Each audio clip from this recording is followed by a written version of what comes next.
E aí, seus clubistas, tudo bem com vocês? Aqui é Maurício do Assim Clubismo FC, galera. E bom, rapaziada, eu já fiz aqui a seleção dos melhores jogadores do Campeonato Brasileiro, na minha opinião. Vocês curtiram bastante a seleção, todos vocês praticamente concordaram com o time todo que eu montei da seleção dos craques do Brasileirão. E essa realmente não era a missão mais difícil, até porque você consegue ver com bastante destaque quem são os melhores jogadores de cada posição do campeonato. Talvez uma missão também que não seja tão difícil é montar a seleção dos perebas do Campeonato Brasileiro. Porque, meus amigos, o que tem de jogador ruim nesse Brasileirão, eu vou te contar. É uma imensidão, é um mar assim que você olha e fala: puta, velho, como é que esse rapaz se tornou profissional? Como esse cara tá jogando uma Série A de Campeonato Brasileiro com esse futebolzinho que não joga nem uma Série C, é pura verdade. Então hoje eu montei pra vocês a seleção dos piores jogadores do Campeonato Brasileiro, daqueles jogadores realmente perebas que você não vai querer ver mais vestindo a camisa do seu time, que você não quer que seja contratado para a próxima temporada no seu clube. Isso eu tenho total certeza. Então já deixa o seu like aí embaixo, que é muito importante o seu like para eu continuar trazendo esse tipo de conteúdo aqui pro canal, mano. Deixa o like, deixa o seu apoio. Me segue também no Instagram que tá aparecendo aqui na tela, @malfrãoFC, lá no Insta a gente consegue ter um contato mais direto. Me passa a sua ideia de vídeo que eu posso trazer aqui no canal se for uma ideia da hora, fechou? E agora sim, bora ver quem são esses perebentos do Campeonato Brasileiro. Para começar, o nosso goleiro dessa seleção de perebas não poderia ser outro, ninguém mais, ninguém menos do que Fernando Miguel, goleiro do Vasco. Rapaziada, esse pra mim foi o pior goleiro do Campeonato Brasileiro e eu te explico o porquê. Muitas vezes você até pode ver o Fernando Miguel fazendo grandes defesas no campeonato, passa vários VTs dele fazendo grandes defesas e, entre aspas, salvando o Vasco, mas isso é uma grande mentira. Fernando Miguel faz uma grande defesa quando o Vasco tá tomando de 3, de 4 já no jogo, então seria uma defesa inútil. Não é uma defesa decisiva pro Vasco ali, uma defesa que vai fazer o Vasco ganhar 1 ou 3 pontos no campeonato. Outra coisa que me irritou muito no Fernando Miguel nesse Campeonato Brasileiro, todos são os golpes de vista que esse goleiro faz. Parece que tem prego ali na chuteira dele quando algum jogador faz um chute em algum canto, mano, que ele não pula na bola, ele não vai na bola, literalmente. Ele faz um golpe de vista muito bizarro. E muita gente já viu isso, muita gente já começou a criticar o Fernando Miguel por esse ponto, por ele ser um goleiro que sequer tenta ir na bola. Pelo menos tudo bem, o goleiro não chegou, mas ele tentou. Quem vai dizer que ele ia ou não chegar, né, rapaziada? Até porque vários goleiros pulam e conseguem chegar em bolas mais difíceis do que esses gols que o Fernando Miguel levou pregado no chão. Então por esse motivo eu coloco o Fernando Miguel como o pior goleiro do Campeonato Brasileiro. Para mim foi o cara que rendeu mais pontos para os adversários. Com esses golpes de vista que ele dá, também sai muito mal do gol, é algo que a gente tem que destacar no Fernando Miguel. Quando ele sai do gol, ele sai muito mal, e em bolas que era para um goleiro normal sair, ele não sai e os adversários acabam fazendo gols de cabeça. Agora o lateral direito dessa nossa seleção dos perebas é o Kevin do Botafogo. Rapaziada, quando esse Kevin foi contratado, eu já avisei pra vocês, mano, esse cara é vaiado pela torcida do Goiás. A torcida do Goiás não gosta do Kevin, porque ele é um lateral limitado ofensivamente e também limitado defensivamente. Quando ele tá atacando, você pensa que tá defendendo. Quando tá defendendo, você pensa que tá atacando. É complicado realmente a situação do Kevin. É um lateral que não sabe cruzar, erra muitos passes, não tem ali uma noção tática boa que um lateral precisa ter, sobe muitas vezes em momentos errados e sempre o adversário consegue ou driblar o Kevin ou consegue fazer um cruzamento que vai fazer o Botafogo levar gol.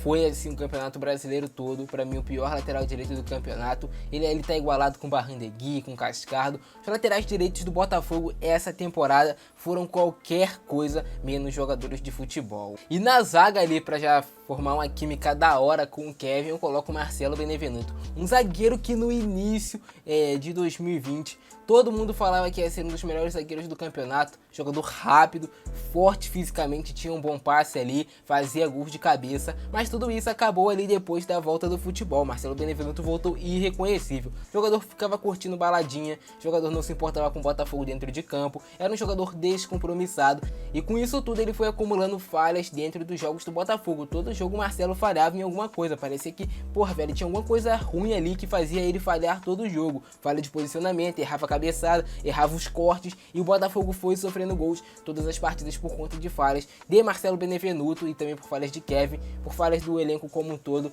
mas eu destaco Marcelo Benevenuto como o pior zagueiro do Campeonato Brasileiro, junto do cara que vai fazer dupla de zaga com ele, Léo Pereira. E por que eu coloquei o Léo Pereira, rapaziada? Porque ele é um zagueiro caro, a gente não pode deixar de falar, isso é um zagueiro extremamente caro pro Flamengo, custa uma nota boa pro Flamengo, e mesmo assim é um zagueiro que deixou muito a desejar o campeonato todo, cara. De verdade, o Léo Pereira teve diversas falhas que fizeram o Flamengo perder pontos importantes e que dificultaram muito a vida da equipe rubro-negra no decorrer do campeonato. Não é à toa que a torcida do Flamengo pega tanto no pé do Léo Pereira até hoje. E para fazer a nossa lateral esquerda tem que ter mais alguém do Botafogo, e é o Vitor Luiz. Rapaziada, Vitor Luiz foi um lateral que chegou assim, a torcida do Botafogo tinha muito carinho pelo Vitor Luiz. Pela campanha que ele fez com o time em 2017, era um lateral identificado com o clube, mas quando ele pisou em campo nessa atual temporada, rapaz, o torcedor não queria mais ver o Vitor Luiz nem pintado de ouro. Todo jogo ele falhava na marcação, era uma avenida ali, a lateral esquerda do Botafogo. Ele não acertava cruzamento, estava ali na mesma escola que o Kevin, né? Não acertava cruzamento, muito mal defensivamente, muito mal ofensivamente. Um lateral que errava passes bobos, desperdiçava jogadas bobas, chegou a perder pênalti importantíssimo pro Botafogo no Campeonato Brasileiro, que acabaram culminando depois no rebaixamento do time. Não é à toa que o Botafogo sequer quis saber de renovação com o Vitor Luiz, mandou logo ele pro Palmeiras. Volta de onde você veio, porque, cara, aqui você foi um desastre total, pior lateral esquerdo do Campeonato Brasileiro. E mais um jogador que jogou no Botafogo e merece um lugar cativo nessa nossa seleção de grandes perebas do Brasileirão é o japonês Keisuke Honda, talvez o jogador mais covarde do Brasileirão. Abandonou o Botafogo quando viu que o barco estava afundando e que seria muito difícil de virar o barco de novo, né, cara? Honda abandonou o Botafogo, ele fez 18 jogos no Brasileirão, 18 jogos, participou de grande parte desse rebaixamento, fez apenas 2 golzinhos e deu 0 assistências. Para um cara que chegou com holofotes de diferenciado, fazer 2 gols e dar 0 assistências no campeonato, aí não tem muito o que ficar explicando pra vocês o porquê eu coloquei esse rapaz nessa lista, né? Só passe de lado, Honda é craque em passar de lado, você olha os números de lado, só faz score, o Honda acertou não sei quantos passes, mas tudo passe lateral, nenhum passe vertical, não é à toa que não tem nenhuma assistência. E fora também que foi um jogador muito omisso, nos momentos que o Botafogo precisava de um líder, de um cara que, porra velho, joguei Copa do Mundo e os caralho a 4, vou fazer a diferença, ele sumia. E aí, já para ter mais um canhotinho ali e jogar do lado do Honda, eu coloquei o Lucas Lima do Palmeiras, que teve mais uma temporada desastrosa. 1 gol e 2 assistências em 31 jogos. Essa foi a temporada do meia Lucas Lima do Palmeiras. Jogador muito sonolento, não sei o que aconteceu com o Lucas Lima, rapaziada. O cara dorme em campo direto, não tem intensidade de jogo. Jogador que não joga com intensidade no futebol atual não rende. Não importa se ele é bom tecnicamente, ele já foi bom tecnicamente. Hoje o Lucas Lima não é mais aquele craque tecnicamente, o cara que você espera uma bola diferenciada, aquele jogador que você espera um chute diferente, não. É um jogador burocrático comum, que recebe um salário de craque no Palmeiras. Há de se destacar, temporada péssima de Lucas Lima. E para fechar o trio ali de meio de campo, um trio até bem ofensivo, eu coloquei o Luan do Corinthians, que foi mais uma das decepções. Luan tem os números ali na temporada excepcionais, 22 jogos, 2 gols e 1 assistência. Nossa, cara, até eu tô com inveja desses números do Luan, queria esse cara no meu time, pelo amor de Deus. É ironia, né? Sabe que é ironia, irmão. Rapaziada, o Luan chegou ali no Corinthians, já sendo um jogador bem contestado depois da sua passagem pelo Grêmio. Mas era um cara que muita gente ainda tinha expectativa. Luan já foi o rei da América, não podemos esquecer isso. Tem futebol ali, só não rende mais. E é novo ainda, não é um jogador veterano que perdeu seu futebol no meio do caminho, não. É um jogador novo que não rende, fez um campeonato brasileiro terrível. Irreconhecível. Ou reconhecível, né? Que já faz alguns anos que ele tá assim. E agora, para formar o nosso trio de frente, jogando aberto pela ponta direita, eu vou colocar Iago Pikachu do Vasco. Rapaziada, 27 jogos, 2 gols e 0 assistências. Esse é Iago Pikachu pelo Vasco. Eu coloco ele como o pior ponta barra lateral do Campeonato Brasileiro, pelo simples motivo de ser um jogador que sempre a torcida depositou muita expectativa e que fez uma temporada muito tenebrosa na parte técnica. Não é à toa que por muito tempo ficou fora do time titular do Vasco. Parte técnica do Pikachu muito ruim, não acertava passe, não acertava cruzamento, continua sem acertar passe, sem acertar cruzamento, omisso nas partidas. É o que mais me deixa bravo, cara, omissão. O cara tem medo de tentar, ele tem medo de fazer algo diferente. Tá ali na cabeça dele que ele tem que fazer o quê? Tocar pra trás e tentar fazer, sei lá, e tentar fazer nada, porque ele só toca pra trás, toca pro lado, não tenta um drible, não tenta um chute. Quando tenta, faz sem perfeição, faz de maneira muito ruim. Então Iago Pikachu entra nessa seleção dos piores jogadores do Campeonato Brasileiro. E já na outra ponta eu coloco Michael do Flamengo, ele que teve uma treta esses dias com o Wendel Lira. Mas mano, o Wendel Lira acabou falando a verdade sobre o Michael ter até o momento enganado todo o Brasil. Olha a temporada do Michael, jogador caro, caríssimo, temos que se lembrar disso. Chegou no Flamengo com status ali de 12º jogador, que ia entrar sempre nas partidas e ia fazer algo diferente. 20 jogos, 0 gols e uma assistência no Campeonato Brasileiro.